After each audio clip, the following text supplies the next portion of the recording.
Hello and welcome to the Emotion at Work podcast, where we place emotion at the heart of the people, the processes and the place of work.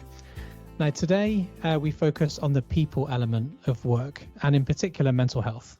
Now often organizations can kind of do mental health, whether that be through things like awareness days or through maybe having something like an employee assistance program.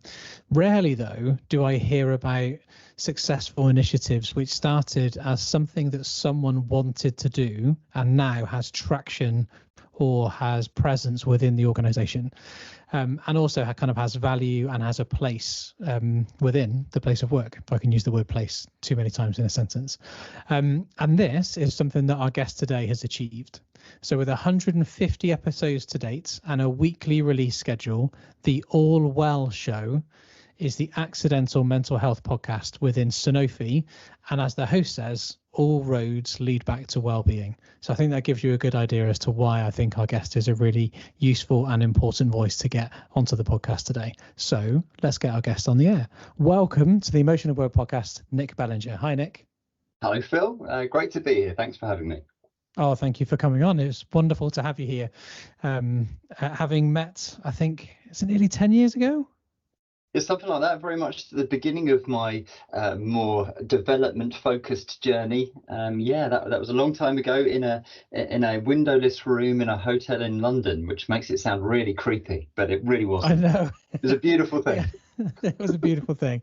I think was it in the Novotel? I think it was in the Novotel near Blackfriars Bridge, I think. Right. Yeah, that is right. Yes, indeed, and always will be memorable for me because it was the first time I ever touched a tangle, if you will. Ah, yes. One moment. Hang on. I always have a tangle to hand. I have a tangle in my left hand and a squidgy version in my right. Why is it that everything I say today, Phil, is coming across weird? Please edit out my weirdness.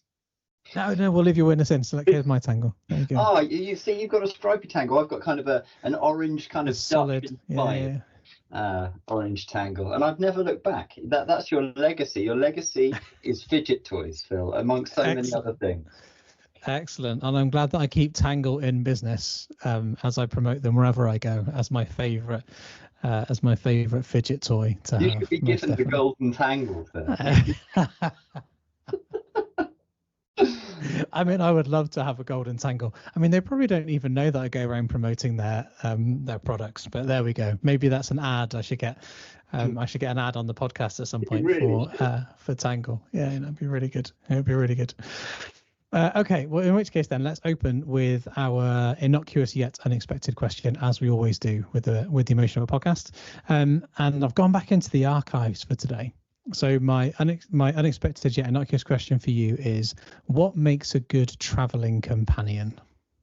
Oh, I listened to a couple of these innocuous questions, and I wasn't stumped when I heard one recently about the favourite flower. I was like so ready for that. I was like, yes, I can answer that. But a good travel companion. Well, I'm immediately thinking to my wonderful wingman, who I travel with often.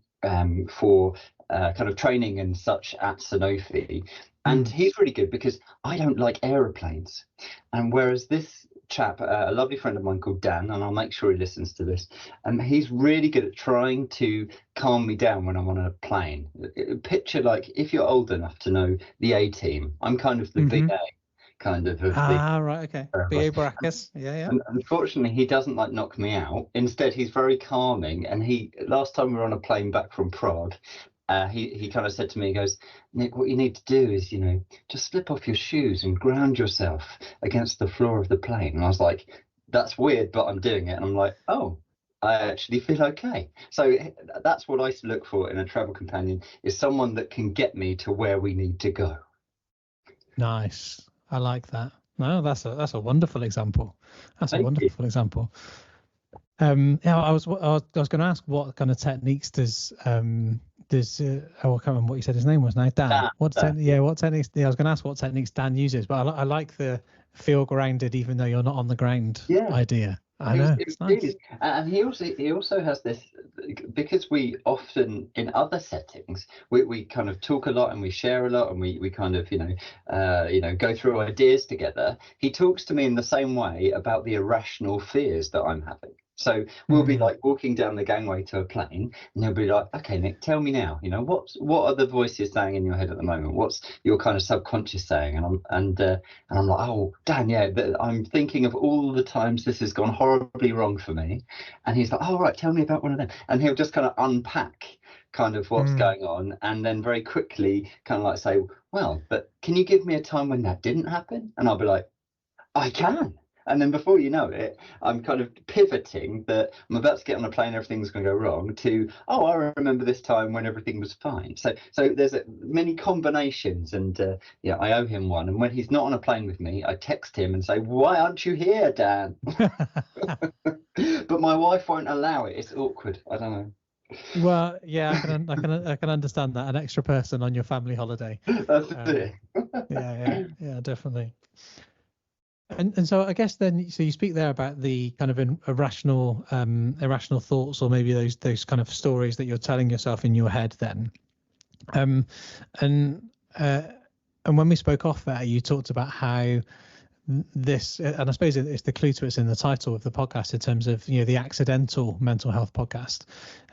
So is that something that is that something that you've always kind of had with you, I suppose, in a way, those irrational thoughts, or those anxieties that you might have, for example, as you're walking down to get on the plane? Yeah, 100%. And recently in December, I was diagnosed with ADHD, and I think that might explain why I always have something negative to draw upon, because I can kind of think about 10 things at a time. That's kind of quite normal for me. And one of them is always kind of, the disaster kind of catastrophization of any given situation. And so, so I've always had a lifetime of that. I only realized that was because of some neurospiciness recently. But it's, it's definitely something that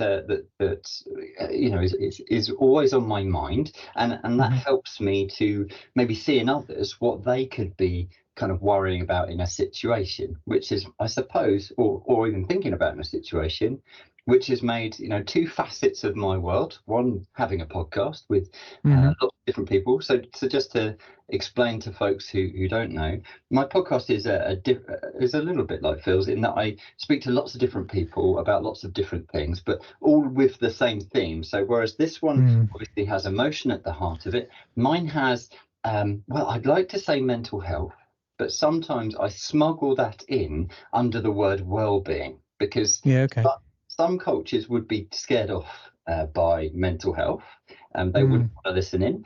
But if you use the word well-being, everyone shows up to the show, So I tend to use the word well-being when I actually mean mental health. And I suppose, linking it all together, my personality kind of sees, I suppose, a lot of the catastrophization of any given moment, and so that allows me to pick out with the guest the kind of where maybe what they're thinking behind what they're saying, and also it helps me in another part of my life, which is where I'm a mental health first aider at my company.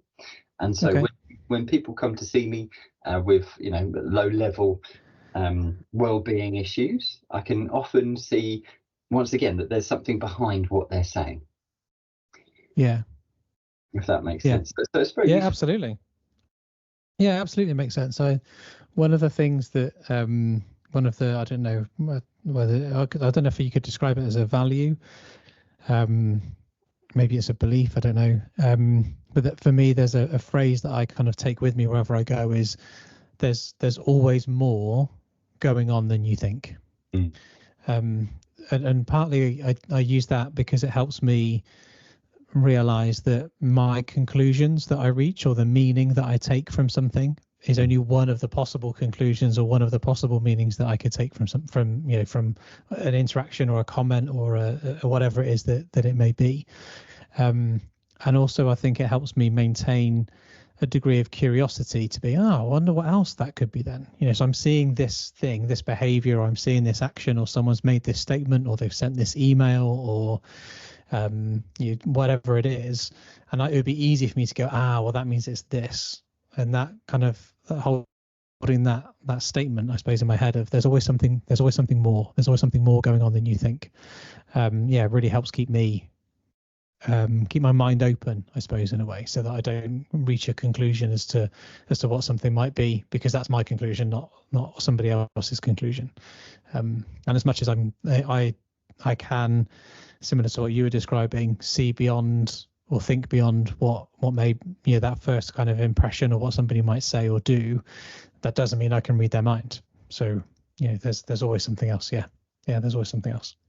I guess the trick with that for both of us then is, instead of kind of running with the assumption or what you think you can see behind, instead trigger a question at that point. So if, for example, someone came to me yesterday, so I work in learning and development, for those that don't know. Someone got in touch with me and said, there's someone in my team that really wants to study emotional intelligence. Do you have anything that you could put them on? And my first reaction is, there's more to this question than meets the eye. Right? To be interested in this topic in such a way that your boss is reaching out about it means that something has triggered that discussion. And so I could quite easily at that point go, what's really going on? Who's she upset, right? But instead, what I did was say, I'd love to speak one-to-one to that person before I recommend anything, just to find out what's at the core of that request. And so I guess that's where we just need to be really mindful, is we just don't kind of run away with what our subconscious tells us, but give the person the chance to fill in those gaps. Yeah, absolutely. And also one of the lessons I learned from a kind of, I guess, from a leadership perspective, is that sometimes it's none of my business to know. There could well be something else going on, but it's actually none of my business. And I remember when I first started learning about expressions of emotion, how emotion can be expressed through facial expressions and body movements or gesturing or posture or stance, and also through language and other means. I remember a member of my team called Abby came into work and I could see that she was really sad. And I was like, "Are you okay?" She was like, yeah, I'm fine. And I could see that she was sad. And I was like, man, she's sad. And so I asked another question. And then she said, no, it's fine, I'm fine. And then I asked another question. She went, "Phil, leave me alone. I'm fine." And I was like, "Oh, okay." I was like, "Yep, there is something else going on there. There is something more going on there. That part of me was right. But actually, I need to read the situation. And just because I can see there's something else doesn't mean that I need to know what that is." So yeah, I'm with you completely. That asking those follow-up questions can be really helpful to make sure that we don't jump to that conclusion, and also that we respect that individual's privacy and boundaries and all of those things, to know that yes, there might be something else, but actually it's nothing to do with me. Indeed, well, it looks to me as well that was triggering you. It was maybe making you think that maybe you'd done something that you had to resolve, whether or not you were kind of like, I'm not a good boss unless everyone's happy. There might be a trigger for you, then something that, you needed to kind of nourish in order to get on with your day. But then you had to park that in order for that other person to kind of, I suppose, deal with what they needed to deal with. And it had nothing to do with you.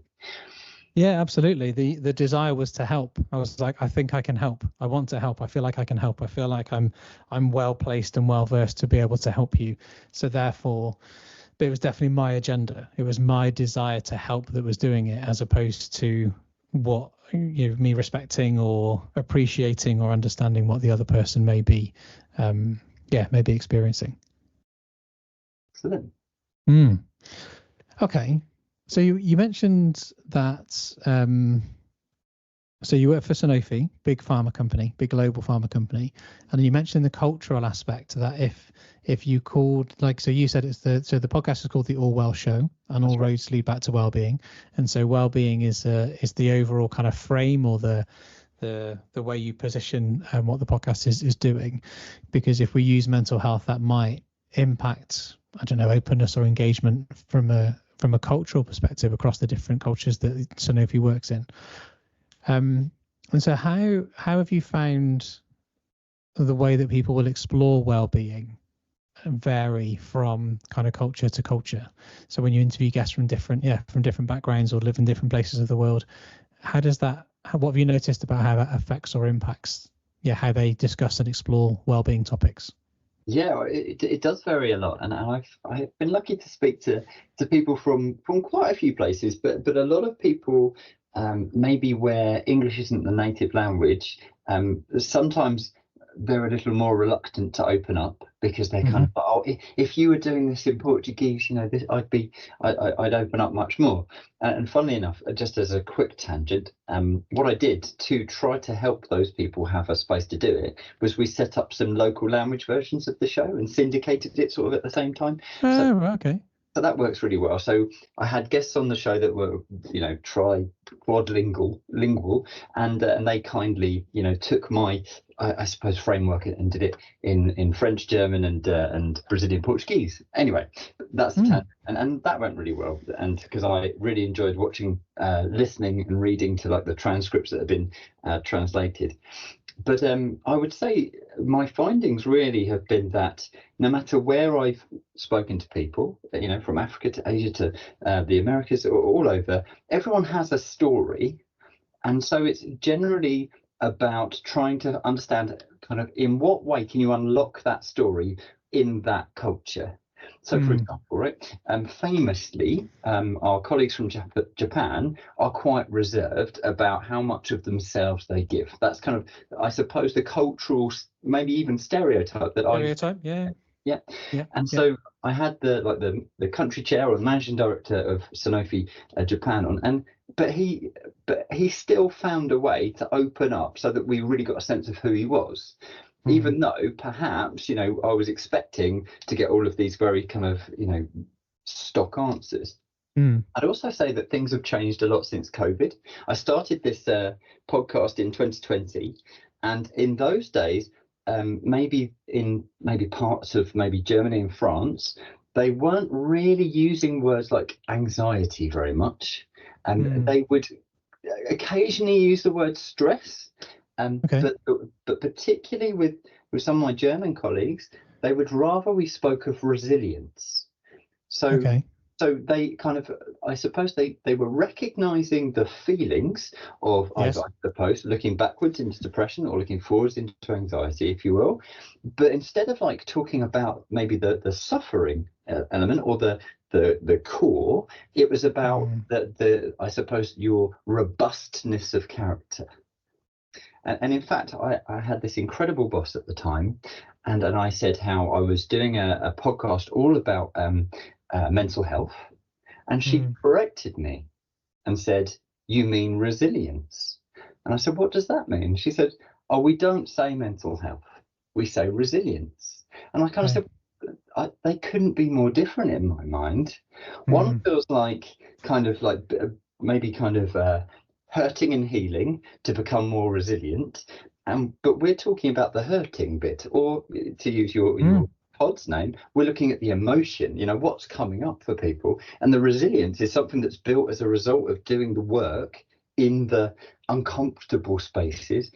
So it has been a real journey.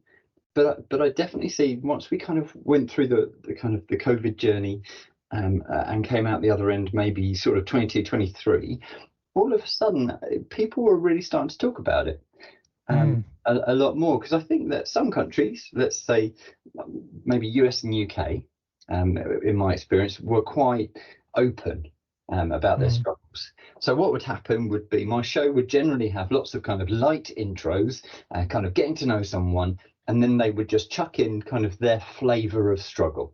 So that could either be I suffered from depression maybe after I had my first child, and so on and so forth, and then we'll have a discussion around that.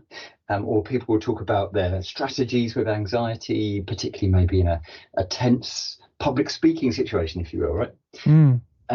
But it was a lot later for those stories to start to open up in other parts of the world. But definitely now I'm seeing a lot more openness than I did maybe in 2020. Okay. That's fascinating. That is really fascinating. Thank you. And I asked because I think, I suppose you said it earlier on, in that there can be a lot of stereotypes around different cultures. And I always find it really useful to ask what people's kind of actual experience is, and whether or not that stacks up with the stereotype, as it were. I remember when I went to Russia, I went to Moscow in particular. This was, I can't remember when it was now, 7-8 years ago, I think. And I was amazed at the warmth. I was amazed at the warmth of people, and the country actually. So Moscow itself was quite warm. I was expecting it to be freezing cold, and it wasn't. It was warm. But the people in particular were really warm. Really warm, really welcoming, really considerate.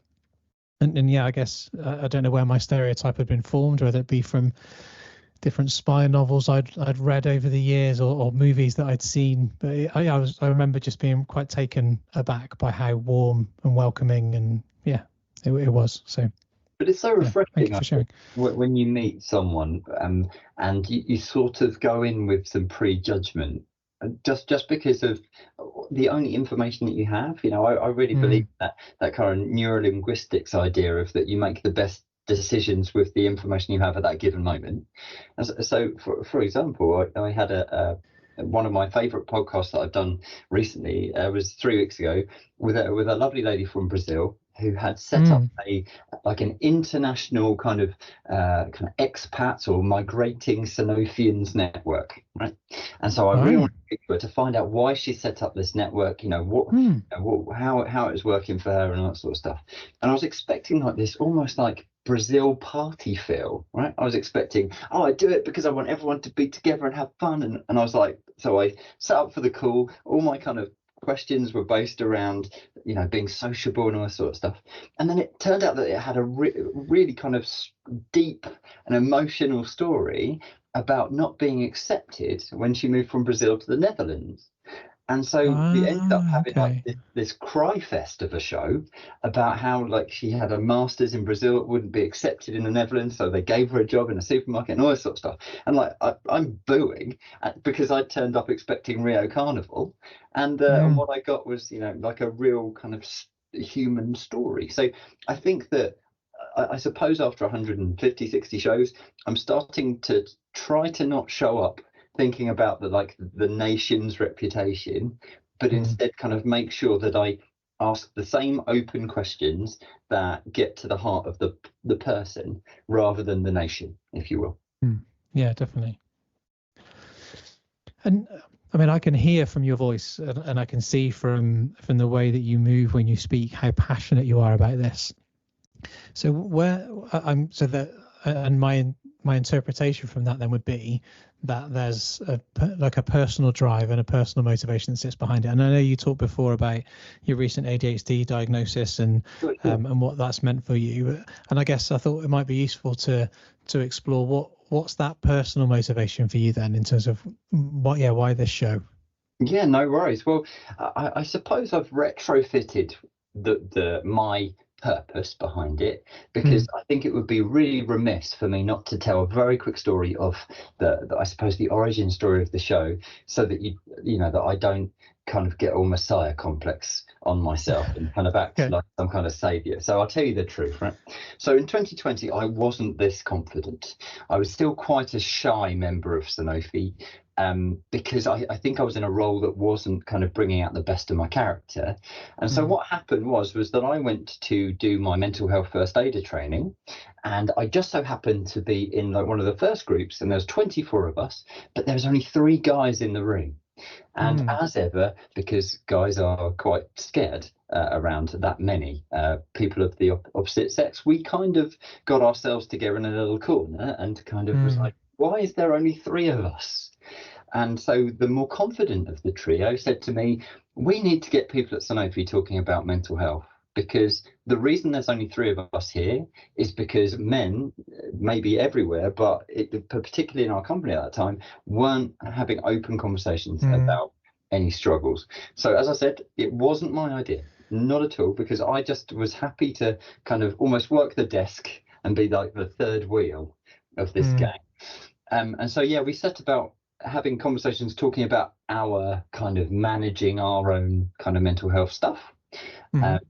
But then something strange happened after 10, 12 shows. The two other people on the podcast were made redundant from Sanofi, sadly. And so I had a choice to take the nice, safe and secure option, which was to close the show and feel sorry for myself. But instead, I don't know where I found the confidence from, but I decided to turn it into an interview show. Rather than it just being about the hosts, it became about the guests. And I got some wonderful kind of sponsors from around Sanofi who kind of chucked fantastic guests my way. Product builders, Australia, Japan, North America, Canada, all over the world. And that meant that the podcast established itself really quickly because people wanted to see themselves and they wanted to share it with their Sanofi friends, and kind of grew exponentially. So that's the truth, right? So let's get that out of the way. That's really why it started. But as I say, I'd love to answer the question with a bit of a retrofitted purpose, as if this was the plan all along. So you could edit it out so that it makes it sound like this is the answer to the question. But I'm pleased that I got the truth out, in case my wonderful co-hosts, people like Angus and Stuart, who will ever hear this. But my purpose really is so simple. I know I waffled for ages about that answer, but the purpose is a lot smaller, listeners. What it is that I really don't want anyone to think that they're alone with any kind of well-being or mental health kind of problem.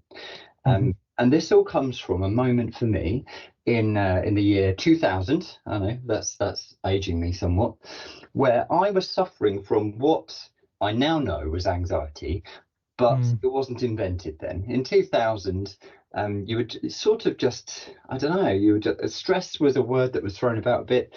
And I actually took a week off. I dared to take a week off for anxiety from a previous company, now part of the Staples organization. I know, my career is glamorous. Office supplies, drugs. I know.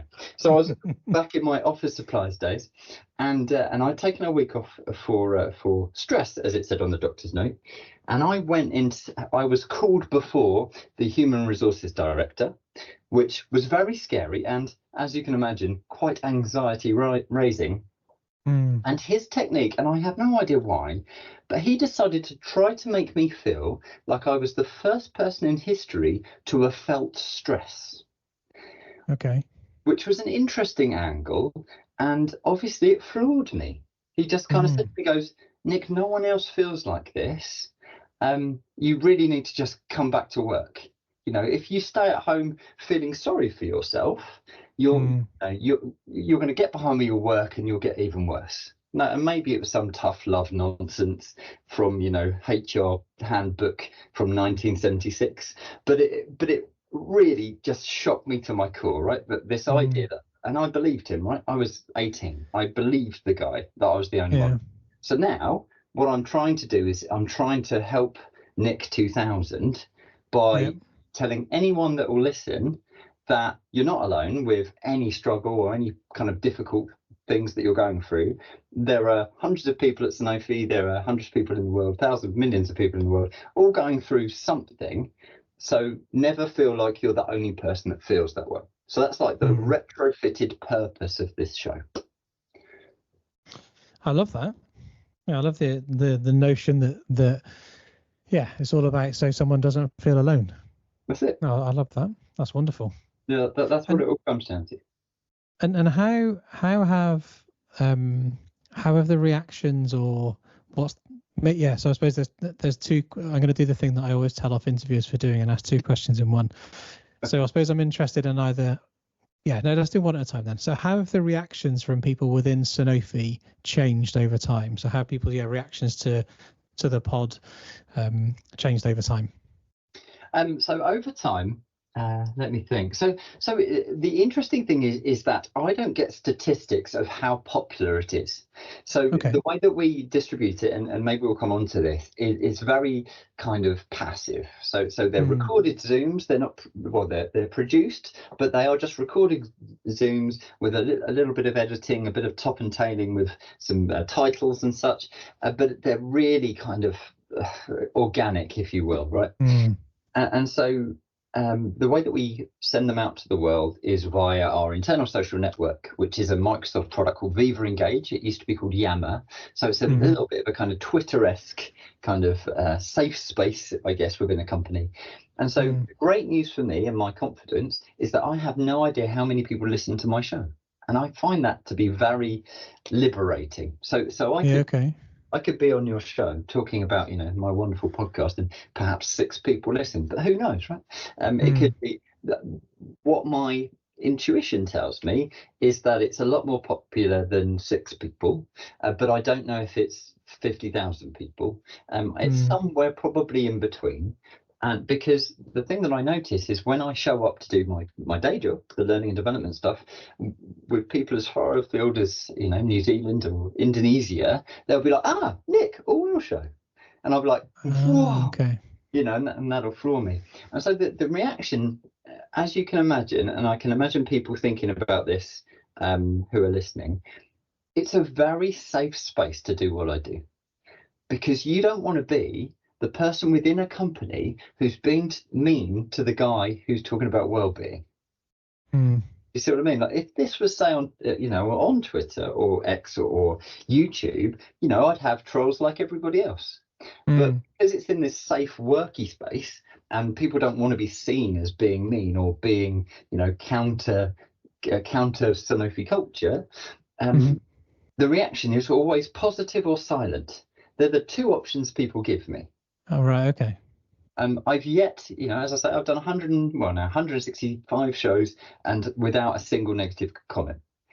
And I realise that isn't real, because everyone's going to have something to say, even if it's down to, Nick, you speak too fast, so I'm not going to listen to your show, right? But instead of saying something, they just don't listen. So the reaction is hard to gauge because it's incredibly positive as to what I see.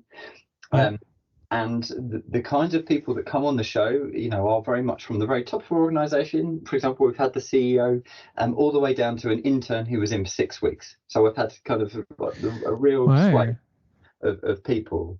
And the reaction is always, oh, yeah, love your show. I watched a few episodes before I came on. And, and this is what I want to say. So that's a very long answer to the reaction so far. Okay. What was question 2? So I suppose maybe it's similar, which was what sort of reputation do you think the show has? It probably is quite aligned to, I suppose, my reputation, which I don't want to sound arrogant, but by no means. But it's that thing is, when you work in a company like Big Pharma, for example, the majority of people are quite kind of academic, studious types. So I can say that with a level of confidence because I do a lot of personality understanding work. And we've got all of the data that shows that the majority of people in our company are introverted people who like the data. So for Insights fans, that's very blue energy led. And so the way I show up at work is that I'm the opposite. So I'm sunshine yellow, right? So I'm extroverted feelings and emotion guy. So I stand out a lot where I work, not through excellence, but through difference. Okay. Right. Okay. And so as a result, that bouncy sunshine personality that I bring to my learning and development kind of has a halo effect, if you will, to the podcast. So the podcast reputation is very, Nick will infuse and get excited about well-being, and the guest will hopefully, get caught up in that enthusiasm and excitement and then deliver their story to the world. That's kind of hopefully, I hope that's the reputation. Of course, the only way for me to know that is if I was brave enough to kind of have a focus group of different opinionated Sanofians behind some mirrored glass saying, oh my goodness, it's so frustrating when Nick uses the phrasing about the weather at the beginning of the show. Oh, I can't believe it. So so it's hard to know, but I think it's a kind of enthusiastic sharing brand, let's say. Yeah. Okay. And I guess so what you described there then, in terms of that, you get the indirect reinforcement through people who go, oh, it's Nick from the Orwell Show. Yeah. And that halo effect. I find it interesting your comment about you don't want to know how many listeners, for example, you might have. And so what's behind that then? Is that because so if you did know, let me not try and second guess, let me ask the question instead. So if you did know how many people were listening to the show, what would that mean to you? Well, I'd never really know. So I don't know what it would feel like to know that many people were downloading every week, for example. The way I behave when I do live events, so there's a live version of my show that I do a couple of times a year, and in those I can watch the numbers at the bottom of the screen and kind of be happy or sad about the number that's in front of me, because I always want to try and get in front of as many people as I can, because that means that people at Sanofi are taking some time to park their whirlwind of their day jobs and focus on looking after themselves. And so that's really, really positive. I won't lie, I also love the attention. I'm an only child Leo. I've got no chance. There's an ego there as well. But I also love it that my colleagues are taking time to maybe not just listen to me, but maybe if we've got a big guest in that we've we've hired from outside to talk to or stuff like that, it's great to see those numbers. But in all honesty, Phil, I think that the reason that I love not knowing is a bit like Stephen Bartlett, right? So Stephen Bartlett, I'm not a big fan, but he's very successful. He says at the beginning of his show that hopefully no one is listening, but if you are ... That's one of his catchphrases, and I really get that, because I want to do the show as if it's just a couple of people, because I want it to feel like I'm not making it showbiz. And sometimes I make a habit of, I've kind of got a bit better at that. When I first started the show, I spoke like Chris Tarrant, right? I don't know if for your listeners around the world, you might not know who he is. If you Google him, he's got a voice like this, and he's really enthusiastic and talks from there, right? And I thought that was how that's not a bad impression. It's all right, though. Thank you. That's how I thought you had to behave on radio or podcast or whatever. So now I'm just trying to be a bit more me and act like there's just two people out of shot watching the show. And that helps me to be, I suppose, real and authentic. Yeah. Okay. No, I like that. That's yeah. And I suppose I was interested because if the retrofitted purpose for you is about you're not alone, and this is me applying my meaning onto it. So I quite enjoy seeing how many people listen to the podcast. So we went through a run recently of 186 days in a row where we were in somebody's ears. Nice. So somebody was listening to this pod every day, at least one person every day for 186 days in a row. And they're similar to you. There is a bit of ego in there. Yeah. More though, it's the idea that this pod helps somebody in some way. Yeah. Because we do our best to inform, but also to inspire, and also to sometimes to educate, I suppose, in a way as well. But the not knowing, I suppose, in a way, for me, if I was in your shoes, I might feel less comfortable with, because I wouldn't know if my purpose was coming to life or not, because I wouldn't be able to know for sure if somebody is listening, then they're not alone. Sure. Then that would deliver the purpose in that way. So that was what's behind my question. So yeah. Yeah, no. Thank you for sharing that.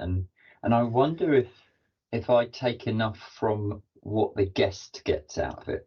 I think that we have very different guests, right? Your guests are I'm not an expert on your show, but it feels like the kind of guests that you get are already people that have told their story before or have something to say. Whereas maybe 9 out of 10 people that I get on my show say, I don't know why you're talking to me. I'm not interesting. I'm this, I'm that, I'm the other. And so if I get like a great story from them and they're smiling at the end of the show, I can't believe I said all those things. Oh, I hope I came across all right. And then I'm like, yeah, you're brilliant. You wait until people hear it. That's enough. right? Yeah. So I think we have very different expectations. Mine is kind of make the show work, and then if someone listens, that's great. Whereas you very much want the audience, because it starts with listener one. Mm. Whereas I think that my purpose starts with the person on the other side of the screen. Yeah. Yeah, that makes sense. And how do you source your guests then? So for people to to come on and be willing to tell their stories and share their experiences, how do you find the guests? Do the guests find you? How does that work? So many different ways, Phil. There's not one answer for that. The fun thing I can say now is that I can be totally showbiz and say that I have a little team behind me who help me now. But Okay, nice. that's not a fun answer. So I'll now give you kind of the first 3 years of the show, where it really was different every time. I had like big marquee guests that I wanted, because I kind of wanted like I suppose the people to see that there were some big names on it, so that it would get more people to come every week to the smaller voices. That was always the plan. To get kind of the balance of people that telling stories that you don't, and then people that you don't know also telling stories that you don't. It was that combination from the beginning. So I was behind the scenes always trying to do all of I suppose, the political ways of getting guests. So writing to the communications department and saying, I just had a show with head of HR. As such, can I have head of manufacturing and supply or whatever? Yeah. So that's like the boring answer, but the really cool answer is I'm quite fond of our internal social network and even our LinkedIn presence, and I'll find people in the comments or posting there who are saying something interesting. And sometimes you can find the best people. So, for example, I did a kind of diversity and inclusion kind of energy of my show once, and a guy from the island of Trinidad went into the comments to talk about maybe some ideas that he'd seen in the show that he was excited about. I didn't even know that we had a Sanofi representative on that island, and so I got straight in touch with him and I said, Kurt, come on the show. I'd love to hear your story about what it's like to be so far away from the center of our organization but still kind of connected in some way. And we had the best conversation. We've become friends ever since. He recommended a poem to me which is on my office wall, and it was wonderful, right? So you can kind of see that there's things in between. Once again, as I said about the kind of people you know and the people you don't, the kinds of people that are on my show is just so incredibly varied. Everything from Kurt on the island of Trinidad to like our head of well-being for the world, right? And everything in between. And so I sometimes I will be training someone in my learning development role, and maybe I'm training storytelling, and someone tells a great story, and I go, you know what? I want to hear that in my show, and send them a little note in Teams and go, what are you doing next Thursday? Can we record this? So there's so many different ways that I get and meet incredible people from all around my business. Oh, wonderful. Yeah, I think that must be, and I really admire the fascination that you have with other people and how you want to, just how you want to showcase them and the stories that they're willing to share. Yeah, I think that's wonderful. Yeah, I think that's really lovely. Well, I think that my favourite people are the people who think that they can't do this. Because they're generally the people with the most exciting stories, because they haven't said it lots of times before and it's not polished, and they're the best, right? Because they're talking straight from their heart, straight to you. They haven't processed how it's coming across. They're just like, for I don't know, for example, another one that springs to mind, there was someone who came from like this massive family, this story all came out because I couldn't pronounce her surname, right? Her surname was really simple, Bihr, right? And you apparently say that kind of very French, kind of a great French accent, like Bihr, like this, right? And she Mm-hmm. fell about laughing because it's apparently not like that at all. And then she went from there, from a mispronunciation of the story, to telling me about how this massive family of like 150 people, how they maintain their relationships despite being spread all over the globe, and how they meet up once a year, but they have to limit the numbers to 75, and all this sort of stuff. And you're kind of like, where did this story come from? Yeah. And the person, this is exactly the person who was saying to me, I shouldn't do your show. My English isn't good enough. I have nothing to say. And just a mispronunciation of a name created a wonderful story that she shared with the world. So it's great. Mm. Oh, that's fabulous. Oh, that's wonderful. And so I suppose one last question, but then before we start to move in towards the end of the show, which and I say one last question, conscious that it's a big question. Mm-hmm. So how has hosting the All Well show kind of affected you then? Sure. Well, that is a wonderful question, and I guess it's a little bit like you never notice your children growing, right? Because you see them every day, if you're lucky. Don't get me wrong. And I've never noticed, apart from the fact I have to keep buying new shoes, that my kids are definitely growing, and I wonder if the similar things are happening in me. Like I didn't notice that I became comfortable being a podcaster.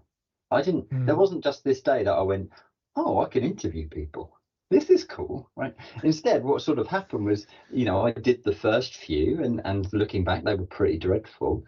And then over time, I suppose the skill side, hopefully has improved. I could calm down a little bit and not be quite so enthusiastic, so that people from around the world could palate my accent and speed of speech. But I suppose I realise that your question's a bit deeper than that, and I suppose my deeper answer to that is that it's a wonderful little token every time I speak to someone, back to the purpose of the show, that even though I'm in awe of 99.9% of the people I meet in my job, right? Because these are all people who are, most of them are just so smart. They've really been successful academically, and they've taken this kind of skill that they have, and they've decided, okay, what I want to do with this skill is to take my knowledge and hopefully try and make people feel better, like give them medicine and such. And I know that that's really simplistic, and there are 100,000 people in my company, and some of them, they don't do that actual patient-y stuff, but they're all part of something bigger. So I always kind of feel like an outsider to that, because I haven't got the academics at all. I really don't. And so it means that I'm kind of like, these people are amazing. So I've already kind of put them on a pedestal. But then fortunately, they're all kind enough to sort of reach down and kind of just give me this little slip of paper with kind of, in which way are they just like me, or are they just human? Like this lovely idea, for example, like someone with a doctorate who kind of hands down a piece of paper going, yeah, but I'm really anxious and I'd rather leave my house, right? You've got this lovely balance, and so every time it just reminds me how that we're all kind of, once again, we're not alone, right? And I didn't realize how important that was to me, but I suppose that just that generosity of spirit from my colleagues to share, a vulnerable part of them that perhaps they managed to keep secret until they came on my show. It's such a lovely, as I say, a little token from these wonderful people, just to say, no, I'm not always great. Sometimes I need extra help. Sometimes I have to be off with burnout. Sometimes I'm off with stress. Sometimes I'm depressed. Sometimes I'm this. Sometimes I'm that. And it's just those lovely little tokens of human that I love to kind of absorb. And I suppose it makes me feel kind of more accepted, I suppose. And it also makes me feel like no matter where you work, there are all of these stories are all hidden away behind, people's work personas, or, the cubes that you sit in, or whatever it is. But they're in there, like everyone, is going through that. And back to, in a nice podcasty way, to link back to one of the first things you said, there's always more going on than you think. Oh, well, wonderful. You've done the wrap around for me. So So I can't help it. I'm always. What else can I ask for? What else can I ask for? All right. So in a second, then we'll move into our final couple of questions. Just before we do, though,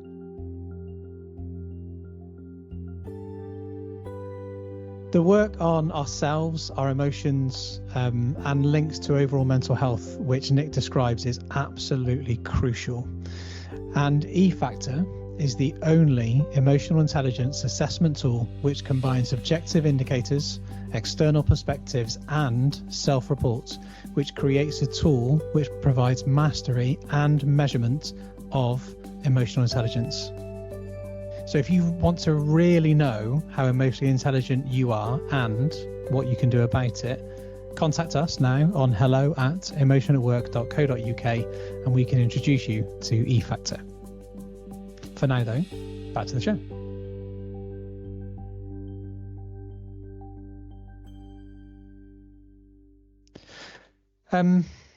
So in our wrap-up questions then, Nick, so your first one is, so looking back now, what has surprised you about hosting the Orwell show? What has surprised me? I think it is. Well, back to something I've said a lot, and I'll think of something else as well. But I suppose it's the fact that people you think have everything together are usually the people who have developed, and I think this comes from what's his name, Adam Grant. He's recently released a new book that I've been listening to, and he talks a lot about the importance of scaffolding, and hopefully that translates well around the world. But this idea of the kind of structure you put around yourself, I suppose, at the primary level to cope, but then maybe once you get more scaffolding to thrive, right? This idea that it's kind of what you put around you. And I suppose that in doing this show, I've learned about the things that people do just to maybe put those poles and planks kind of around themselves to mean that so that they become the person that they are in this professional environment. I suppose that's, my biggest surprise, particularly when, you speak to people who you just think have everything worked out. And like I've already put on this kind of golden pedestal, and then they kind of like say, oh, the reason that I'm like this is because I have a therapist every week, or I even down to simpler things like, if I don't eat well and not drink too much, then I wouldn't be able to perform at this level. There's little things like that which are really fascinating, because I think that maybe back to the without being dramatic, but back to this trauma idea of 2000, where it was kind of like, no, Nick, you're the only person who's ever suffered from stress at this company. Please go back to your pointless job. Maybe in me, that's meant that I thought that all of these people around me at every company I go to had the perfect life and the perfect mind and the perfect soul and body, right? And so this is, I suppose, really surprised me that everyone has a story. Okay, wonderful. Thank you. Okay, then, is there someone that you would recommend that we should seek out to get onto the podcast? Oh, that's a great question. Short of recommending Dan from the beginning of the show, my bestie, I would say Amantha King, if that name. Okay. So Amantha is one of my kind of heroes in my world. She is a friend, but also someone that's doing incredible work in like the menopause space.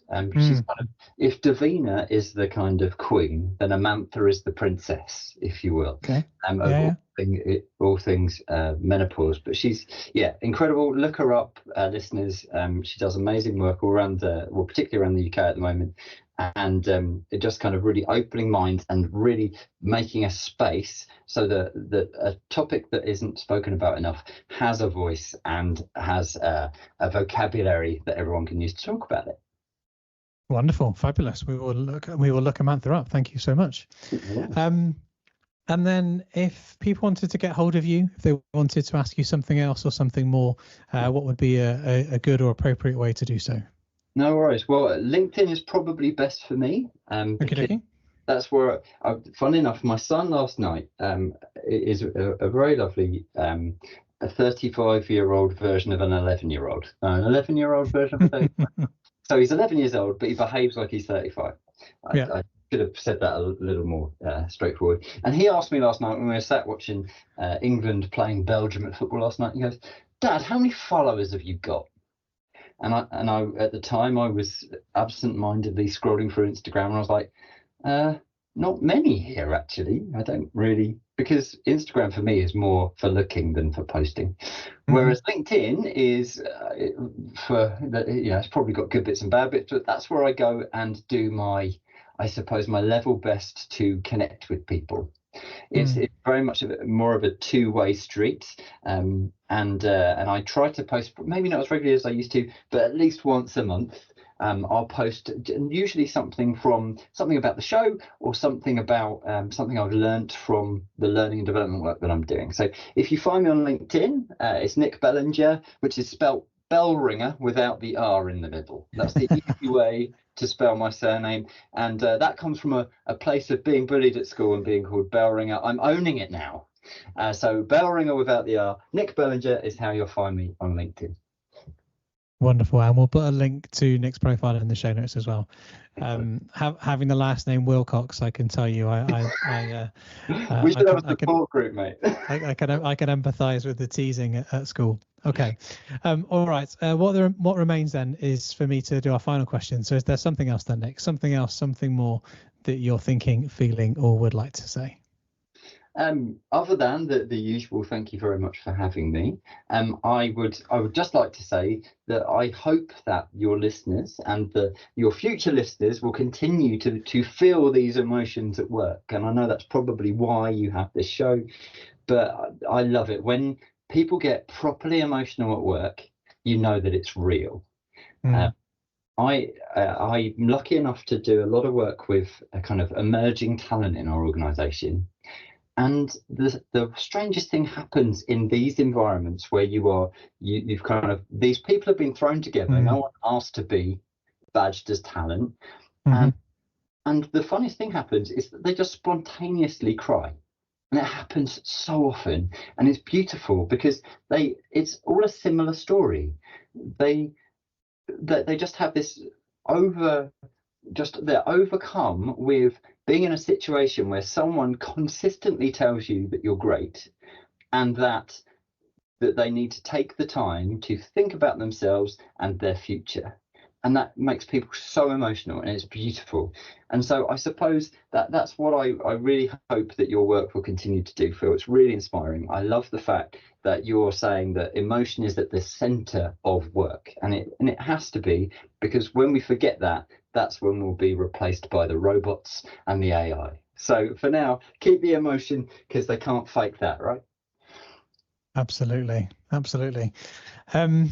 So final thing for me then, Nick, is just say thank you. Thank you so much for giving your time. Thank you for sharing your story. Thank you for sharing your experiences.